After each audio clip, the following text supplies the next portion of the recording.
Didik TV KPM. Kembali kita dalam Sukses SPM 2022. Hari ini kita belajar, tajuknya ialah rekaan fashion dan pakaian. Dan untuk segmen ini, Cikgu Mira nak buat ulang kaji bersama-sama dengan murid di dalam talian dan juga di rumah untuk soalan bahagian B. Bagaimana tu Cikgu Mira? Silakan. Okey. Baiklah, saya sambung balik kita punya ulang kaji pada hari ini untuk modul 10 rekaan fashion pakaian.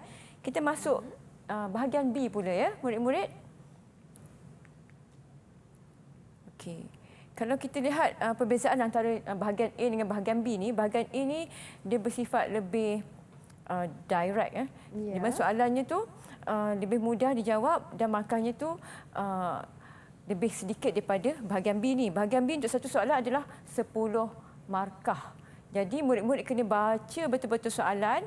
Okey, kenal pastikan tak soalannya, baru jawab. Sebab nak dapatkan 10 markah ni bukan mudah. Betul, dan cikgu? jangan buat salah, cuba elakkan kecuaian dekat situ. Cuba fahami betul-betul dan cuba jawab dengan baik untuk soalan berikut. Okey, saya bacakan soalan kat sini. Seorang pelanggan yang mempunyai bentuk badan gempal ingin menempah sepasang pakaian elegan untuk menghadiri majlis makan malam. Anda dikendaki menghasilkan rekaan fashion pakaian yang sesuai dengan bentuk badan pelanggan itu. Baiklah, jadi bila kita jumpa soalan macam ni, yang pertama sekali kita kena highlightkan ataupun kenal pasti bentuk badan yang dimiliki oleh pelanggan. Dimiliki oleh pelanggan itu sendiri. Jadi bentuk badan pelanggan ini adalah bentuk badan gempal. Jadi macam mana untuk menyelesaikan masalah bentuk badan gempal ni? Yang pertama soalan dia adalah cadangkan warna dan juga corak yang sesuai dengan bentuk badan gempal. Sebab warna dengan corak ni memang memainkan peranan penting sewaktu kita menghasilkan satu rekaan fashion pakaian. Sebab kalau tersalah pilih warna dan corak, mungkin orang badan gempal nampak lebih gempal lagi. Okey? Jadi soalan satu ni siapa nak jawab? Siapa ingin mencuba? Siapa soalan nak cuba? Satu. Sama pula. Okey, Syakina dulu boleh? Silakan Syakina. Cadangkan warna dan corak yang sesuai untuk orang berbadan gempal. Dorang kena warna gelap macam warna hitam, Okey. hijau gelap, biru gelap. Hijau gelap, biru gelap. Ya, warna-warna yang gelap ya. Supaya kelihatan lebih langsing. Kita lihat dia punya jawapan. Betul, tepat Syakina. Hebat. Okey, berjawab dengan terperinci sekali ya. Diterangkan tadi warna yang gelap seperti hitam, coklat, biru gelap, hijau gelap, mungkin boleh gunakan warna merah hati. Asalkan warna itu gelap, dia boleh menunjukkan ciri-ciri yang lebih kecil. Baik. Kalau warna yang terang, dia nampak lebih besar lagi. Baiklah, corak pula Syakina. Corak macam mana boleh pakai? Bunga? Ya, saya dengar bunga tadi. Okey. Bunga kecil, okey. Ataupun jalur menegak. Boleh gunakan juga corak seperti corak abstrak, okey, corak polka dot, tapi corak tersebut mestilah yang kecil.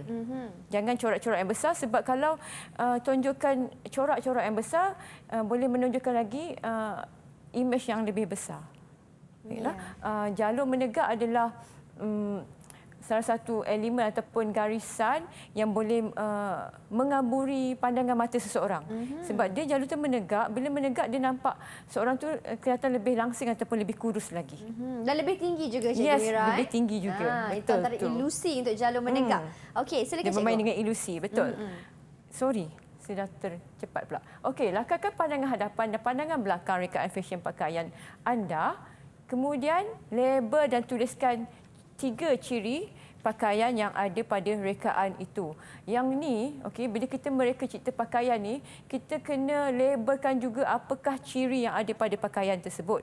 Ciri ni termasuklah lengan, garis leher, collar, mungkin pakaian tu blouse, okey, mungkin kemeja ataupun skirt dan seluar, kena nyatakan dia punya ciri-ciri.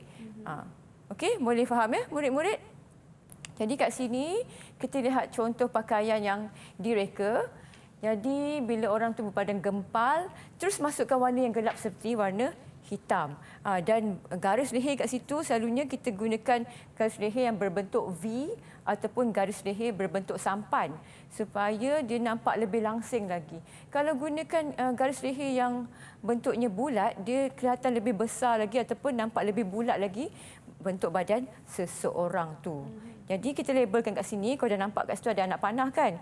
Terus namakan dengan apakah dia punya elemen ataupun style ciri pakaian yang ada pada pakaian tersebut. Yang pertama adalah garis leher. Okey, yang kedua, Syakina boleh sambung? Dia dah labelkan dekat bahagian mana kat tangan tu. Apa bahagian tersebut? Yang kedua Syakina? Lengan. Lengan. Katanya. Betul, lengan. Kemudian yang ketiga? Bahagian bawah. Skirt. Skirt. Okey. Bahagian bawah ni kita boleh kenakan skirt ataupun seluar lah. Tapi kat sini sebabkan dia gown, kita namakan bahagian bawah tu adalah skirt. Baiklah, seterusnya. Dah habis dah jawab soalan bahagian B ni, nombor 1. Syakina dapat berapa markah tadi? 10 markah. Tapi lakaran ni, okey, macam mana murid boleh dapat 8 markah tu? Yang pertama tadi 2 markah untuk warna dan juga corak. Yang ni 8 markah adalah 3 pada dia punya label ciri style pakaian, okey, garis leher, lengan dan juga skirt. Lagi 5 markah tu dapat daripada dia punya lakaran. Sebab biasanya kalau dalam soalan peperiksaan SPM, dia minta pandangan hadapan dan juga pandangan belakang. Saya bagi contoh untuk hadapan saja. Lakar 1 untuk bahagian hadapan dapat 1 markah. Okey, kita melakar bahagian belakang, automatik dapat 2 markah kat situ. Bila warnakan depan belakang tak merah. Depan belakang cikgu. Kan, depan belakang kan. Jadi dapat lagi 2 markah dah, 4 dah. 1 markah lagi tu dapat kat mana? Murid-murid tahu tak dapat kat mana? Diminta tadi menghasilkan pakaian yang bertemakan apa? Elegan, betul tak? Jadi bila kita menghasilkan satu pakaian yang nampak elegan kat situ, kita dapat markah dekat ciri-ciri ataupun kategori elegan. Okey, mudah je nak dapatkan. Dah dapat 10 markah. Okey, seterusnya kita ke soalan nombor 2. Sebelum menghasilkan lakaran rekaan fashion, beberapa faktor perlu diberikan perhatian. Senaraikan 5 faktor yang perlu diperhatikan sebelum menghasilkan sesuatu lakaran. Saya rasa tadi Zulaika nak jawab kan, betul tak? Okey, Boleh, silakan Zulaika. 5 faktor Zulaika. Sebab tadi dia dah berebut kan dengan Syakina. Zulaika beri 5 faktor cikgu Teruskan je. Silakan Zulaika. Yang pertama? Mengenal pasti bentuk badan. Okey, betul. Kita pun sebut tadi. Lepas tu yang kedua, tentukan style pakaian yang sesuai. Okey, betul. Tentukan style pakaian. Seterusnya? Lepas tu, 3, pertimbangkan kesesuaian dan tujuan pakaian itu dibuat. Betul. Kena tahu tempat ataupun tujuan pakaian dibuat. Yang keempat, pilih warna, Okey, corak pilih warna. atau fabrik. Baiklah. Akhir sekali. Tentukan hiasan tambahan dan aksesori yang sesuai. Tepat. Semuanya betul. Faktor-faktor ni mesti kita kenal pasti dan ketahui, ingat bila kita menghasilkan satu lakaran fashion pakaian. Okey. Ini baru soalan A. Okey, bahagian B. Soalan B.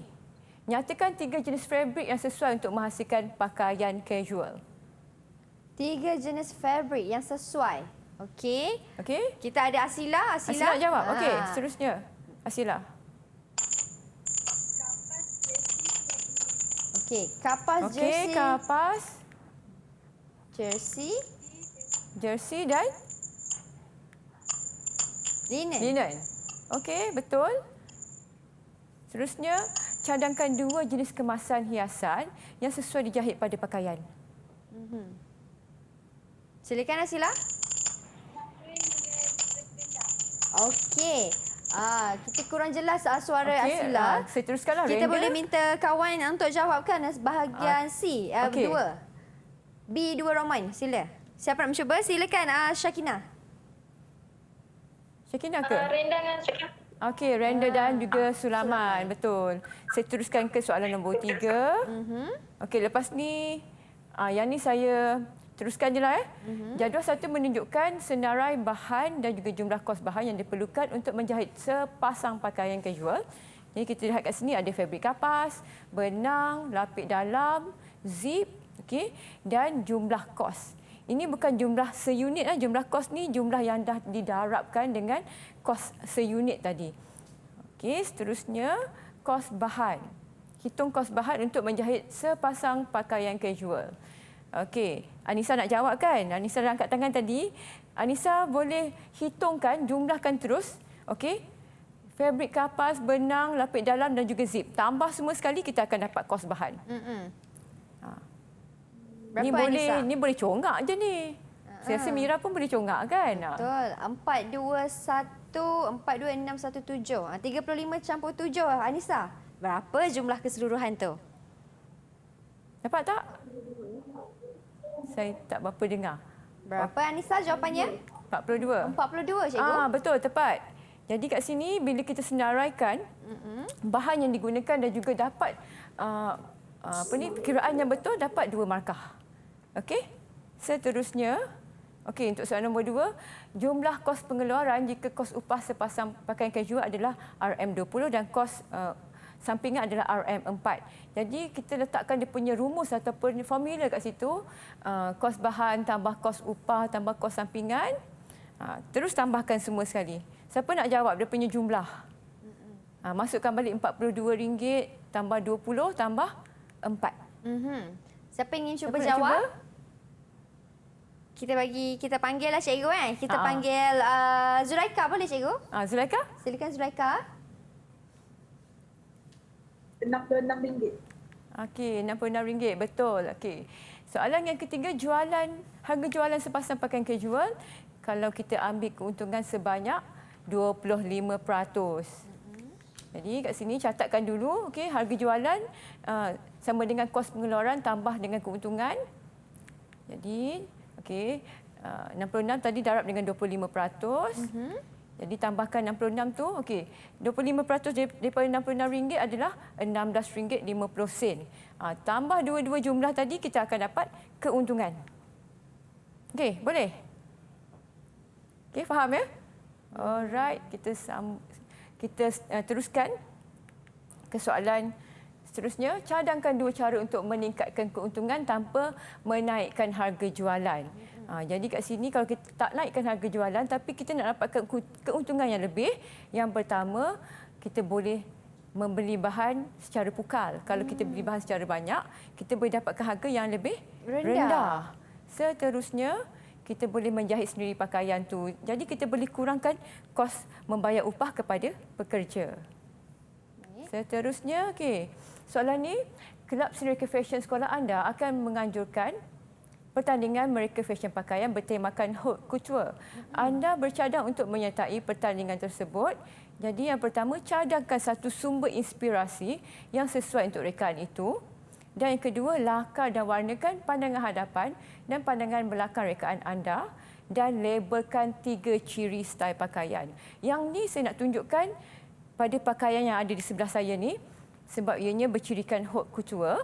Pakaian ini adalah inspirasi daripada obor-obor ataupun jellyfish. Jadi, bila kita mengambil satu sumber inspirasi daripada sesuatu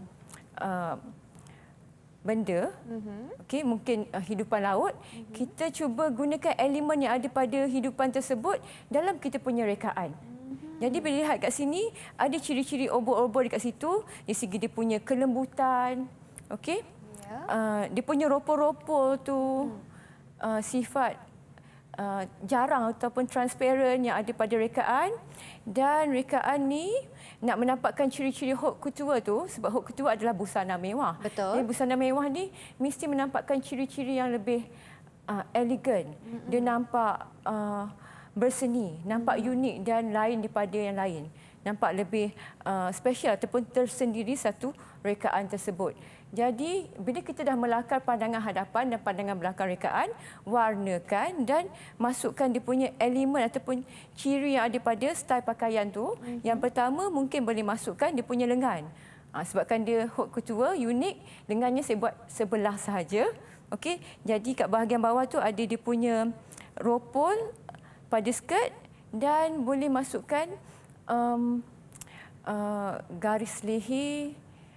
Bahagian pinggang tu mungkin ada lisu dan ciri-ciri lain yang boleh dimasukkan dalam pakaian tersebut. Ya.